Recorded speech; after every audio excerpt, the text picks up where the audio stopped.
Good morning, students. You are the student of class 7th. I am going to teach about the subject of mathematics. Your first chapter is integers. In integers, you will study about natural number, whole number and integers. इस chapter में आप लोग natural number, whole number और integers के बारे में पढ़ोगे। तो ऐसे तो पूर्व भी पढ़े होंगे, फिर आगे भी कक्षा में जब जाओगे तो फिर ये चीज़ पढ़ना है। जब ऊपर की क्लास में आप जाओगे तो फिर इसके बारे में पढ़ना है। अब पूर्वत क्लास में भी आप पढ़े होंगे, तो पुनः चूंकि ये चैप्टर में पढ़ना है तो इसके बारे में फिर से पुनः हम लोग इसकी जानकारी प्राप्त करेंगे। तो आज हम लोग नेचुरल नंबर के बारे में सबसे पहले जानेंगे। तो counting number is called natural number. जैसे 1, 2, 3, 4, 5 एंड सो ऑन। 1, 2, 3, 4, 5 और 6, 7, 8 इस प्रकार का जो नंबर है वो क्या कहलाता है? Natural number. होल नंबर क्या है? 0, 1, 2, 3, 4, 5 and so on. The number which is starting from 0 is called whole number. तो जो नंबर 0 से स्टार्ट हो उसको हम लोग क्या कहेंगे? होल नंबर कहेंगे। Every natural number is whole number, but all whole number is not natural number because 0 is not a natural number.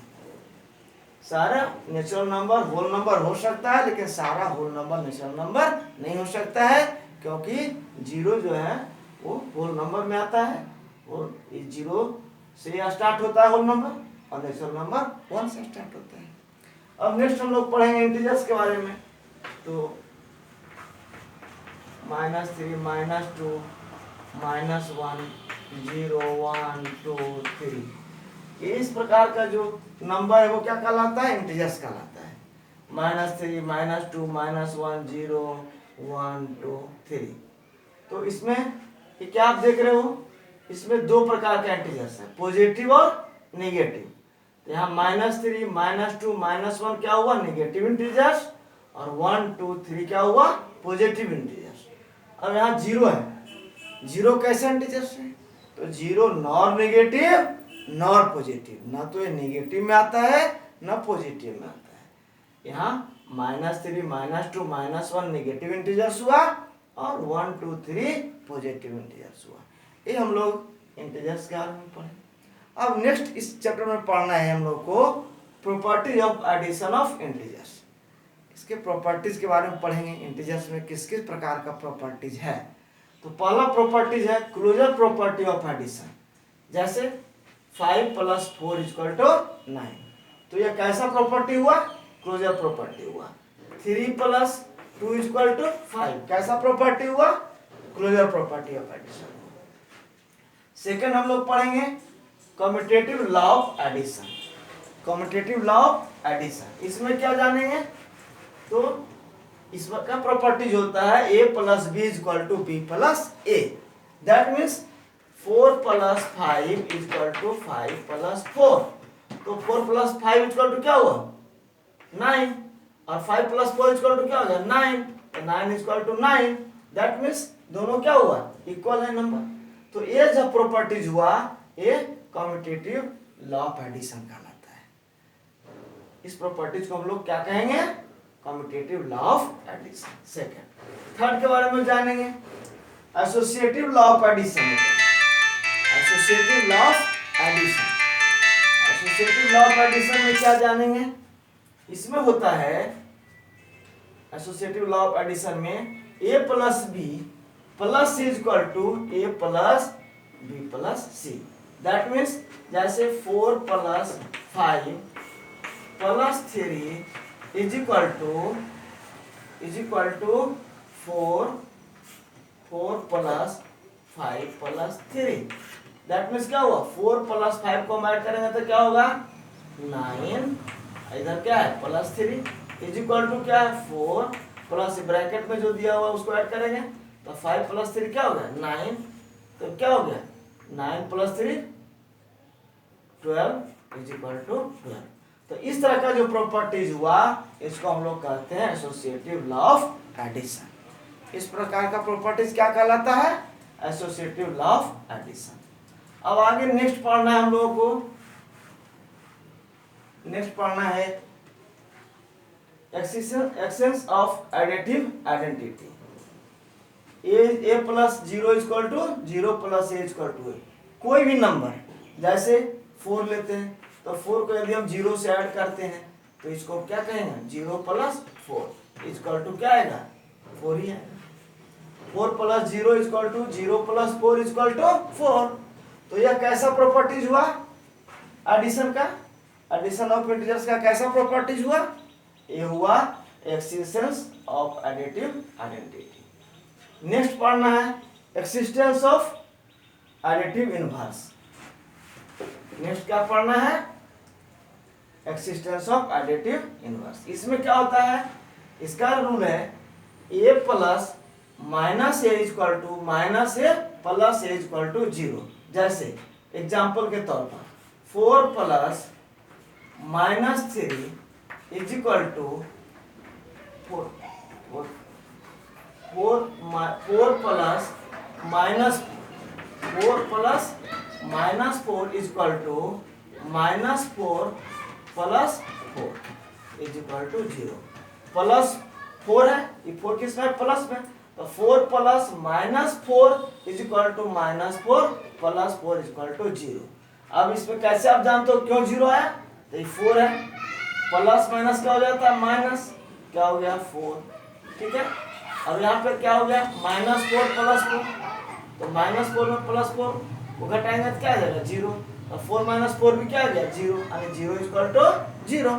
तो ये कैसा प्रॉपर्टीज हुआ, एक्सिस्टेंस ऑफ एडिटिव इनवर्स, इसको हम लोग कहते हैं एक्सिस्टेंस ऑफ एडिटिव इनवर्स। एक छोटा सा चीज हम बताते हैं, इसको आप फिर से ध्यान देंगे। इस लॉ में हम लोग जानेंगे, जैसे -5 प्लस 4 को हम ऐड करें तो क्या होगा, क्या होगा -1। इस चीज पे आप गौर से ध्यान से समझेंगे, बहुत इंपॉर्टेंट चैप्टर है, बहुत इंपॉर्टेंट बात है।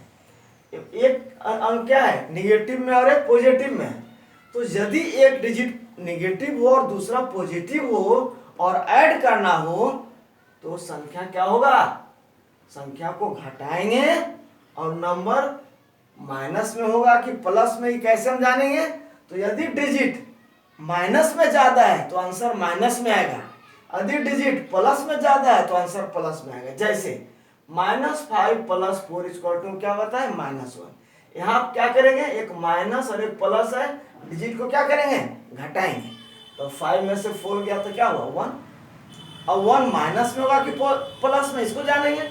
तो चूंकि माइनस में अंक क्या है, ज्यादा है, 4 ज्यादा है कि 5 ज्यादा है, 5 ज्यादा है, तो माइनस में अंक ज्यादा है, इसलिए आंसर यहाँ जो होगा माइनस में आएगा, यानी -1 होगा। लेकिन यदि हम कहें -4 प्लस 5, अब इसमें भी क्या होगा, एक डिजिट माइनस में और एक प्लस में है, यहाँ भी घटेगा, यहाँ भी 5 में से 4 घटाएंगे क्या आएगा, 1 आ जाएगा। अब यहाँ संख्या प्लस में होगा कि माइनस में होगा, यहाँ प्लस में होगा, क्योंकि प्लस में डिजिट क्या है, ज्यादा है, प्लस में संख्या ज्यादा है, यहाँ क्या है 4 और यहाँ क्या है 5, तो ये संख्या प्लस में और ये संख्या क्या है माइनस में है, तो ये प्लस में संख्या ज्यादा है, इसलिए आंसर इसका क्या आएगा, प्लस में आएगा, यानी ओनली 1 आएगा, ठीक है। तो इसके बारे में हम लोग जाने। अब आगे नेक्स्ट हम लोग पढ़ेंगे properties of subtraction of integers के बारे में। इस चैप्टर में ही इतना पढ़ना है आप लोग को, इंटीजर्स में यही इतना सारा चैप्टर चीज पढ़ना है। यदि इसके बारे में आप अच्छी तरह से समझ जाते हैं तो आप पूरा चैप्टर आपको अच्छी तरह से सोल्यूशन हो जाएगा, आप समझ जाएंगे। तो आगे पढ़ना है properties of subtraction of integers के बारे में। इसमें क्या होता है, तो a plus minus B equal to A minus B. दूसरा क्या होता है, a minus B is equal to A plus B. तो सबसे पहले जानेंगे a plus minus B equal to A minus B. अब एक एक करके पहले हम बताएंगे, आप कंफ्यूज कर जाओगे, एक एक करके बताएंगे। सबसे पहले है a plus minus B equal to A minus B. अभी हम बताए, इस तरह का बताए थे, 5 plus minus 3 is equal to क्या होगा, तो इज इक्वल टू क्या होगा, प्लस माइनस क्या हो जाएगा माइनस, तो इसको क्या लिखेंगे 5 minus 3, that means a plus minus B is equal to A minus B. ठीक है, उसी को हम एग्जाम्पल के तौर पर दिए, 5 plus minus 3 is equal to 5 minus 3, क्योंकि प्लस माइनस क्या हो जाता है माइनस, तो इसको हम क्या लिखेंगे 5 माइनस 3। तो हुआ ये पहला प्रॉपर्टीज। अब दूसरा क्या होता है properties of subtraction of integers का दूसरा प्रॉपर्टीज है a minus minus B is equal to a plus B. तो इसमें क्या होता है, यहाँ क्या हुआ तो देखिए, यहाँ एग्जाम्पल लेते हैं, जैसे 5 minus minus 3 is equal to क्या हो जाएगा 5 प्लस 3। देखिए यहाँ क्या है 5 है, तो 5 माइनस माइनस माइनस क्या हो जाएगा प्लस, तो यहाँ पे लिखिए ये 5 हो गया, तो माइनस माइनस क्या हो गया प्लस, और ये 3 है 3, तो 5 प्लस 3 यानी क्या हो जाएगा 8 आ जाएगा। तो 5 माइनस माइनस 3 क्या हो जाएगा 8 हो जाएगा।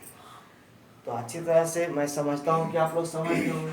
इसमें इस तरह का एक और भी क्वेश्चन आता है जो इसके प्रॉपर्टीज में अभी नहीं दिया हुआ है, आप अच्छी तरह से और भी जान लें। जैसे यदि हम बोले कि -5 माइनस 2 क्या होगा जी, क्या होगा, ये हो जाएगा -7। ध्यान देंगे, जब भी दोनों डिजिट माइनस में हो, जब भी दोनों डिजिट माइनस में होगा तो संख्या क्या होगी जुटेगी।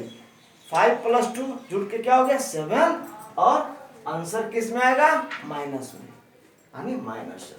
तो -5 minus 2 equal to -7, -4 minus 3 equal to -7, -2 minus 1 is equal to -3। इस तरह से -2 minus 1 equal to -3, -4 minus 3 equal to -7, -5 minus 2 equal to -7। अब तो आप अच्छी तरह समझ गए होंगे। तो आपके पूरे चैप्टर में, इंटीजर्स चैप्टर में इतना ही बात पढ़ना है। इसी से रिलेटेड सारे इंटीजर्स के चैप्टर में सारे क्वेश्चंस हैं। अभी आप लोग को इसमें पढ़ना था properties of addition of integers और properties of subtraction of integers. तो पहले चैप्टर में यही 4 क्वेश्चन पढ़ना है, इतना ही पढ़ना है। तो मैं समझता हूँ कि आप अच्छी तरह से समझ गए होंगे।